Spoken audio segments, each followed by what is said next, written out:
Troisième indication, l'insuffisance cardiaque. L'insuffisance cardiaque, je vous l'ai détaillé avec les bloqueurs du système rénine-angiotensine. Et je fais exprès de vous donner toujours le même schéma pour vous faire raisonner sur des boucles différentes du même schéma pour pas que vous ayez à réapprendre chaque fois des schémas différents. Enfin, pour ceux qui ont une mémoire visuelle. Qu'est-ce qu'on dit? On dit que dans l'insuffisance cardiaque, la baisse du débit cardiaque diminue la perfusion rénale, sécrète aboutit à une augmentation des taux plasmatiques et intraticulaires d'angiotensine 2 qui augmente la libération d'aldostérone dans le plasma au niveau du cœur et fait une boucle de surcharge. Très bien. Mais la baisse du débit cardiaque active le baroréflexe. Et chaque fois que vous pensez baisse de pression, tout de suite vous devez penser activation du baroréflexe qui va donc libérer des catécholamines. Il va les libérer à la périphérie, ça va être de la vasoconstriction et ça va être aussi des catécholamines intracardiaques. Ces catécholamines intracardiaques génèrent des arythmies. On pourrait dire ici, j'aurais pu rajouter une autre boîte, catécholamines plasmatiques, augmentation des résistances périphériques. Donc vous voyez, tout ça, ce sont des boucles de cercles vicieux d'entretien de la maladie cardiaque. Donc ici, l'hyperstimulation sympathique du myocarde maintient le débit cardiaque face à une baisse du volume d'éjection systolique. Et qu'est-ce qu'on va faire?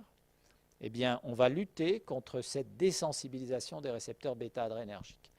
D'une manière générale, dans l'organisme, chaque fois que vous libérez trop d'un neurotransmetteur, d'un ligand endogène, un système d'autorégulation se met en place pour atténuer la libération du ligand endogène. Exactement ce que je vous ai raconté, par exemple, avec le feedback négatif de la libération de rénine. Vous fabriquez de l'angiotensine 2, l'angiotensine 2 agit sur le récepteur AT1 des cellules juxtaglomérulaires pour diminuer la libération de rénine et diminuer sa propre production. Voilà.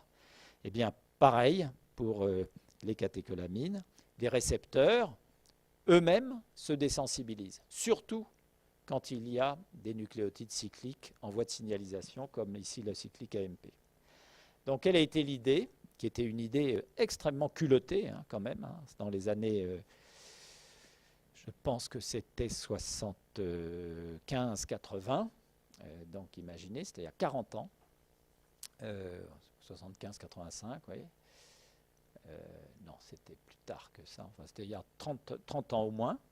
L'idée a été, on va donner des toutes petites doses de bêta-bloquants, ce sont des pharmacologues, et c'est un pharmacologue français qui s'appelle Philippe Lechat, qui est à la Pitié-Salpêtrière, qui a eu la première fois l'idée, puis après les Américains ont enchaîné, puis pas mal d'études ont eu lieu, mais c'était une idée géniale, c'était de dire, on va donner des doses filées de bêta-bloquants, et puis on va les réaugmenter très progressivement. On ne va pas donner des grosses doses, parce que si on donne des grosses doses, avec l'effet inotrope positif, on va mettre le ventricule à plat.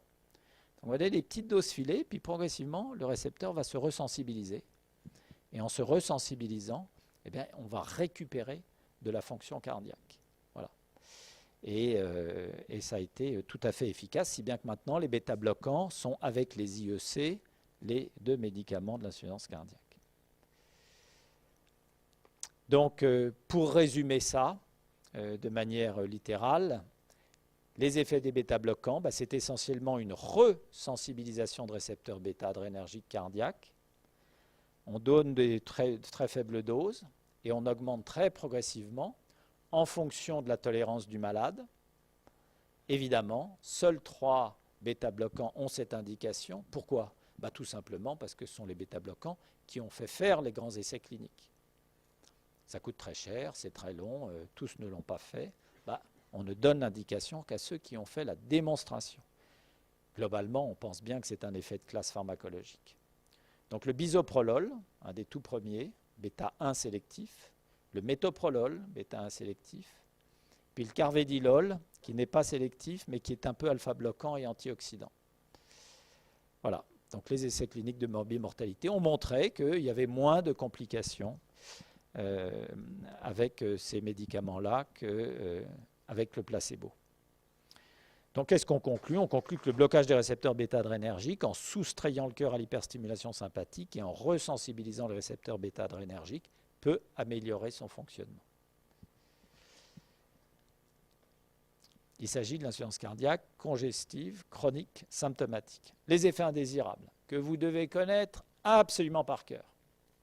C'est du... Vous voyez, je n'insiste pas autant avec les antiarythmiques, mais là, les bêta-bloquants, c'est vraiment un médicament de médecin généraliste. Donc, il y en a un que vous connaissez bien, la bradycardie excessive. Il y en a un autre que vous connaissez bien maintenant, c'est les troubles de conduction. Alors celui-là, il est archi-classique, diminution de la tolérance à l'exercice physique. Pourquoi? Parce que quand vous mettez en route l'effort, vous avez une bonne libération de catécholamine, de préparation psychique, hein, c'est une voie centrale, et qui va accélérer la fréquence cardiaque pour que vous puissiez monter votre côte à vélo. Et si vous bloquez la fréquence cardiaque, si elle s'accélère moins, au lieu de la monter à 120 ou 140, vous la bloquez à 100, vous avez autant de moins de débit cardiaque et vous avez autant de plus de fatigabilité. C'est rien de bien compliqué, c'est juste désagréable. Et donc, beaucoup de pharmacodynamie des bêta-bloquants s'est fait sur la tachycardie à l'exercice physique. On continue avec la froideur des extrémités. C'est ça, c'est exactement une vasoconstriction sympathique réflexe. Et c'est manifeste en ce qu'on appelle le syndrome de Raynaud. Un syndrome de Raynaud sont des syncopes blanches, c'est-à-dire que la deuxième et la troisième phalange deviennent blanches au froid. C'est un vasospasme. Certains d'entre vous en ont peut-être. Hein. C'est une maladie qui est assez bénigne, mais assez invalidante quand même. Les bêta-bloquants favorisent l'apparition du vasospasme. Des effets sur le système nerveux central, l'asthénie. Pourquoi? Parce qu'on a besoin de nos catécholamines intracérébrales pour avoir de la vitalité et de l'énergie. De l'impuissance, c'est ce qu'on appelle une impuissance psychique d'origine centrale. Des troubles du sommeil, cauchemar, ça se voit avec les bêta-bloquants qui passent bien la barrière hémato-encéphalique et ils la passent bien parce qu'ils sont liposolubles. Et puis la tendance dépressive que vous pouvez mettre quand vous êtes asthénique, impuissant et que vous faites des cauchemars, en général, vous n'avez pas grand moral, quoi. Hein. Donc, il faut le savoir.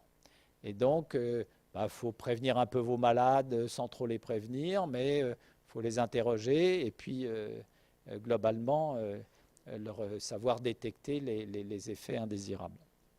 Parce que si vous devez conduire un insuffisant coronaire ou un hypertendu ou un insuffisant cardiaque au long cours sous un tel traitement, il faut lui trouver la bonne dose où il est heureux. Les contre-indications absolues, le bloc sino-auriculaire, le bloc auriculo-ventriculaire, on les a vus, et puis l'insuffisance cardiaque qu'on appelle décompensée. Effet inotrope négatif parce que diminution de la contractilité. Une nuance, quand on parle de blocs, c'est ce qu'on appelle les blocs de haut degré. BAV2, Mobitz 1 ou 2, ou BAV3 complet. Pourquoi? Parce que sous bêta-bloquant, vous aurez un allongement de l'intervalle PR à l'électrocardiogramme, par définition. Et quand cet allongement devient un peu important, vous interrogez bien votre malade sur les possibilités de lipotymie, d'asthénie, de petits troubles de l'équilibre, et vous essayez de détecter des passages en bloc de plus haut degré pour pouvoir éventuellement l'arrêter au besoin. Donc, contre-indication absolue, les blocs, et puis l'insuffisance cardiaque. Et puis, l'asthme. Alors là, on change de registre, c'est jamais de bêta-bloquant un asthmatique à cause des propriétés anti-bronchodilatatrices, on devrait dire. Le syndrome de Raynaud, on sait pertinemment que ça l'aggrave.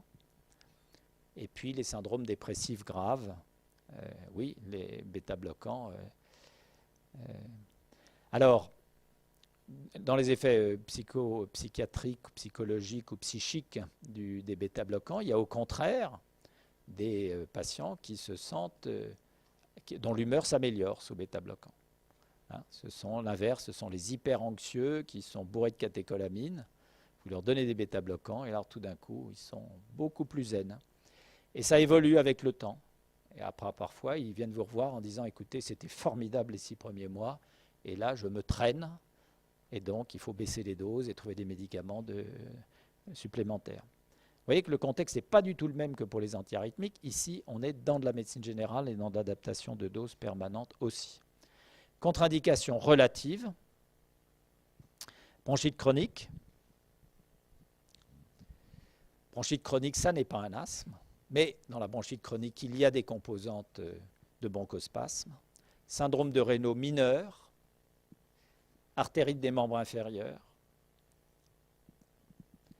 Pourquoi l'artérite des membres inférieurs? C'est exactement comme avec le syndrome de Raynaud. C'est l'artérite, vous avez besoin de perfuser vos jambes. Il y a sous bêta-bloquant en permanence un certain niveau de vasoconstriction. Cette vasoconstriction qui est juste un effet alpha qui n'est pas compensé par l'effet bêta-2 puisqu'il a été bloqué, surtout avec les antagonistes non sélectifs. Et donc ça diminue la perfusion des jambes.